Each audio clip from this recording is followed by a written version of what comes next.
এই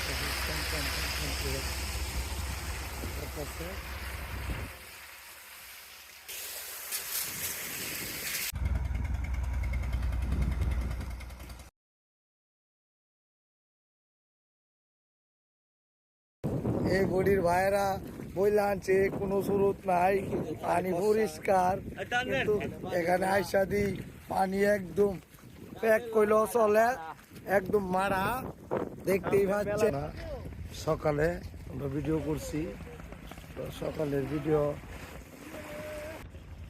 তো আমরা এখানে দেখি কিভাবে যাইতে পারি। এখন দেখতেই পাইতেছেন সন্ধ্যা 5:30 বাজে। এখন পানিটা একদম নিটুল হয়ে গেছে, দেখতে পাইতেছেন। এই বলের গুড়িত কোনো দিকে পানি দেখতে পাইতেছেন, কি স্রোত।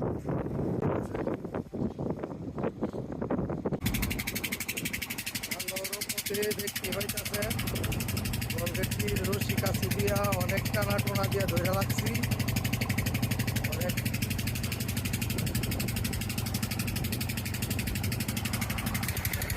অনেক হয়ে গেছে।